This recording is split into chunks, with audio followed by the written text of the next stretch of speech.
এই মুহূৰ্তত কৰ্মচাৰীসকলৰ বাবে জনাব বিচাৰিছোঁ বিগ ব্ৰেকিং নিউজ। এইবাৰ কৰ্মচাৰীসকলৰ বাবে কেইবাটাও ডাঙৰ সিদ্ধান্ত লোৱা হৈছে, য'ত জাঙুৰ খাই উঠিছে কৰ্মচাৰী সংগঠন। কৰ্মচাৰীসকলৰ বাবে কি এনে সিদ্ধান্ত লোৱা হৈছে সবিশেষ জানিবৰ বাবে ভিডিঅ'টো প্ৰথমৰ পৰা শেষলৈকে চাই থাকিব। জনাব বিচাৰিছোঁ আজি প্ৰথমটো খবৰ যে ৰাজ্যত সৃষ্টি হ'ব প্ৰবেশনাৰী শিক্ষক। ৰাজ্যত প্ৰবেশনাৰী শিক্ষকৰ সৃষ্টি হ'ব যে 2 বছৰৰ বাবে প্ৰবেশনাৰী কাৰ্যকালৰ সঠিকভাৱে সম্পন্ন কৰিব পাৰিলেহে নিয়মীয়া হ'ব চাকৰি, আৰু প্ৰবেশনাৰীৰ সময়ত নাপাব নিয়মীয়া শিক্ষকৰ দৰমহা। প্ৰকাশ হ'বলগীয়া নতুন সেৱাবিধিত থাকিব শিক্ষকৰ পদোন্নতিৰ ব্যৱস্থা। লগতে 5% প্ৰধান শিক্ষকৰ পদ পূৰণ কৰা হ'ব। অসম শিক্ষা সেৱা বিষয়াৰ দ্বাৰা। আৰু জ্যেষ্ঠতা পাৰদৰ্শিতাৰ ভিত্তিত নিযুক্ত হ'ব মাধ্যমিক শিক্ষাৰ 75% প্ৰধান শিক্ষক। যে নিয়োগৰ ক্ষেত্ৰত প্ৰাথমিক আৰু মাধ্যমিক পৰ্যায়ৰ প্ৰথম 2টা বছৰ প্ৰবেশনাৰী হিচাপে কাম কৰিব লাগিব।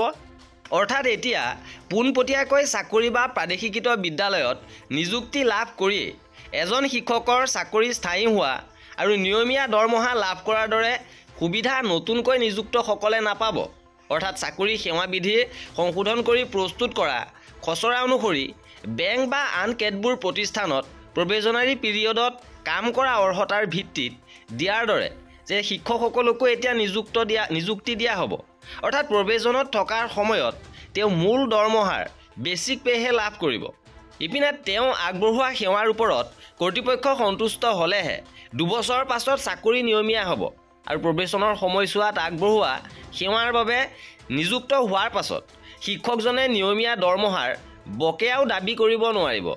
অৱশ্যে শিক্ষা বিভাগে গ্ৰহণ কৰা এই সেৱাবিধি খচৰা পৰ্যায়তহে আছে, অৰ্থাৎ চূড়ান্ত হোৱা নাই। মাধ্যমিক পৰ্যায়ৰ শিক্ষক সংগঠনসমূহৰ পৰা মতামত গ্ৰহণ কৰিবলৈ বিদ্যালয় শিক্ষা বিভাগে অহা 30 নৱেম্বৰত আলোচনালৈ আমন্ত্ৰণ জনাইছে। প্ৰাথমিক আৰু মাধ্যমিক পৰ্যায়ৰ শিক্ষক নিযুক্তিৰ ক্ষেত্ৰত শিক্ষা বিভাগে নতুন নীতি নিৰ্ধাৰণ কৰি প্ৰস্তুত কৰা সেৱাবিধিৰ খচৰাত শিক্ষকৰ পদোন্নতিৰ ব্যৱস্থা থাকিব। লগতে ছাত্ৰ ছাত্ৰীৰ সমানুপাতিক হাৰ ৰক্ষা কৰি 25% মাধ্যমিক পৰ্যায়ৰ শিক্ষকৰ খালী পদ পূৰ কৰা হ'ব প্ৰাথমিক পৰ্যায়ৰ কৰ্মৰত শিক্ষকসকলৰ দ্বাৰা। আৰু শিক্ষক নিয়োগৰ সময়ত মেধাৰ ভিত্তিত এই পদোন্নতিৰ ব্যৱস্থা কৰা হ'ব। মাধ্যমিক পৰ্যায়ৰ প্ৰধান শিক্ষকৰ খালী পদৰ 75% পূৰ কৰা হ'ব শিক্ষকৰ জ্যেষ্ঠতা আৰু আগৰ পাৰদৰ্শিতাৰ ওপৰত ভিত্তি কৰি। 20% খালী পদ পূৰণ কৰা হ'ব পোনপটীয়া নিযুক্তিৰ ভিত্তিত, আৰু বাকী 5% প্ৰধান শিক্ষকৰ পদ পূৰ কৰা হ'ব অসম শিক্ষা সেৱাৰ বিষয়াৰ দ্বাৰা। লগতে প্ৰাথমিক পৰ্যায়ৰ প্ৰধান শিক্ষকৰ খালী পদৰ 75% পূৰ কৰা হ'ব শিক্ষকৰ জ্যেষ্ঠতা আৰু কাম কৰা সময়ৰ পাৰদৰ্শিতাৰ ভিত্তিত। আন 25% পোনপটীয়াকৈ নিযুক্তি দিয়া হ'ব। আৰু নতুন সেৱাবিধিৰ খচৰা অনুসৰি প্ৰত্যেক শিক্ষকে দিনে অন্ততঃ 4টা শ্ৰেণী ল'ব লাগিব। ইয়াৰ লগতে থাকিব 2টা ব্যৱহাৰিক আৰু প্ৰজেক্টৰ শ্ৰেণী। উচ্চতৰ মাধ্যমিক 6ষ্ঠ শ্ৰেণীৰ পৰা দ্বাদশ শ্ৰেণীলৈকে শিক্ষকে পাঠদান কৰিব লাগিব। মাধ্যমিক পৰ্যায়ত 6ষ্ঠ শ্ৰেণীৰ পৰা 10ম শ্ৰেণীলৈ পাঠদান কৰিব লাগিব। ইয়াৰ উপৰি শিক্ষাগত যোগ্যতা থকাসকলে প্ৰয়োজন সাপেক্ষে একাদশ দ্বাদশ শ্ৰেণীতো পাঠদান কৰিব লাগিব। প্ৰাথমিক পৰ্যায়ত 1ম শ্ৰেণীৰ পৰা 8ম শ্ৰেণীলৈকে পাঠদান কৰাটো বাধ্যতামূলক হ'ব, আৰু শিক্ষাগত যোগ্যতা অনুসৰি 9ম 10ম শ্ৰেণীতো তেওঁলোকে পাঠদান কৰিব লাগিব। ইপিনে শিক্ষামন্ত্ৰীৰ ঘোষণাৰ পিছতে উভতি ধৰিছে শিক্ষক সংগঠনে। শিক্ষকৰ মোবাইলৰ প্ৰসংগ তুলি ব্যৰ্থতা ঢাকিবলৈ খুজিছে শিক্ষামন্ত্ৰীয়ে। শিক্ষা সেতু এপত ব্যক্তিগত মোবাইল ফোনেৰে উপস্থিতি দিয়াক লৈ কালি কৰা মন্তব্যৰ পাছত শিক্ষামন্ত্ৰী ডাক্তৰ ৰণোজ পেগুক উভতি ধৰিছে শিক্ষক সংগঠনে।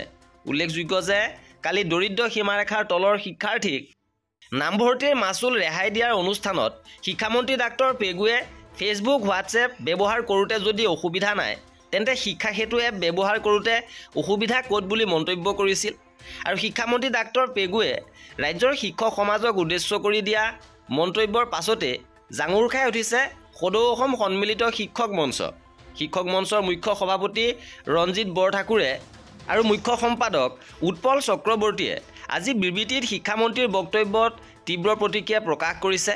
শিক্ষক মঞ্চৰ বিবৃতিত উল্লেখ কৰে যে ৰাজ্যৰ শিক্ষক সমাজখনে কোনোদিনে ডিজিটেল মাধ্যমত উপস্থিতি দিবলৈ আগতেও আপত্তি কৰা নাছিল আৰু আজিও আপত্তি কৰা নাই। নিজৰ ব্যক্তিগত মোবাইল ব্যৱহাৰ কৰি উপস্থিতি দিয়াৰ ক্ষেত্ৰতহে শিক্ষকৰ আপত্তি আছিল।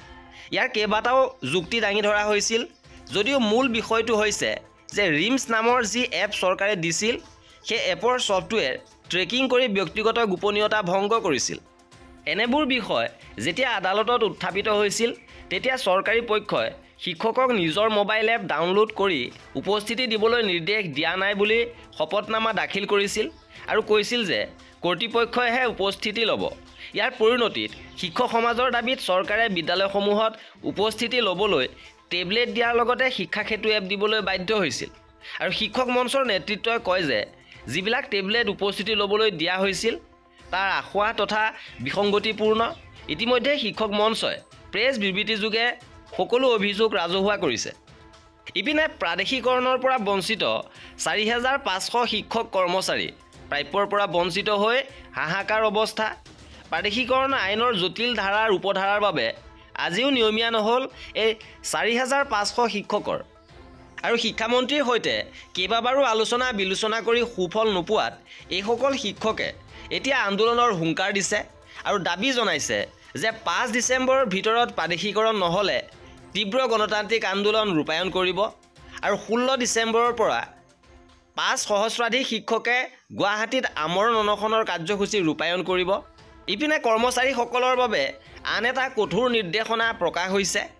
ৰাজ্যৰ কৰ্মচাৰী বিষয়াসকলৰ বদলিৰ নিৰ্দেশক লৈ কঠোৰ হৈছে চৰকাৰ, যে বদলিৰ নিৰ্দেশ নমনা বিষয়া কৰ্মচাৰীৰ বিৰুদ্ধে কঠোৰ হ'ব চৰকাৰ। নতুন কৰ্মস্থলীত সময়মতে যোগদান নকৰিলে সন্মুখীন হ'ব লাগিব কঠোৰ অনুশাসনমূলক ব্যৱস্থাৰ। কৰ্মচাৰী বিভাগে জাৰি কৰিলে কাৰ্যালয় স্মাৰক। শেহতীয়াকৈ কৰ্মচাৰী বিভাগে জাৰি কৰা কাৰ্যালয় স্মাৰকত এই সন্দৰ্ভত স্পষ্টভাৱে উল্লেখ কৰিছে যে বদলিৰ নিৰ্দেশনা কোনো শাস্তিমূলক নিৰ্দেশনা নহয়, ইয়াক কামৰ আৱশ্যকতা অনুসৰিয়ে প্ৰদান কৰা হয়। চাকৰিৰ সেৱাবিধি অনুসৰি এজন বিষয়া কৰ্মচাৰীয়ে বদলিৰ নিৰ্দেশৰ পিছত নতুন স্থানত যোগদান কৰিবলৈ অস্বীকাৰ কৰাৰ কোনো অধিকাৰ নাই। আৰু পলমকৈ হ'লেও বিষয়া কৰ্মচাৰীয়ে বদলিৰ স্থানত যোগদান কৰি সেৱা অব্যাহত ৰাখিব লাগিব। যদি কোনো বিষয়া কৰ্মচাৰীয়ে সময়মতে নতুন স্থানত যোগদান কৰাত বিফল হয়, তেওঁৰ বিৰুদ্ধে অনুশাসনমূলক ব্যৱস্থা গ্ৰহণ কৰা হ'ব।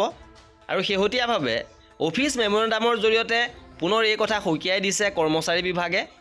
আৰু এই আছিলে ৰাজ্য চৰকাৰ কৰ্মচাৰীসকলৰ বাবে শেহতীয়াভাৱে গ্ৰহণ কৰা কেইবাটাও গুৰুত্বপূৰ্ণ সিদ্ধান্ত। কৰ্মচাৰীসকলৰ প্ৰতিটো আপডেট পাই থাকিবৰ বাবে আমাৰ চেনেলটো ছাবস্ক্ৰাইব কৰি ৰাখিব। ভিডিঅ'টো শেষৰলৈকে চোৱাৰ বাবে বহুত ধন্যবাদ।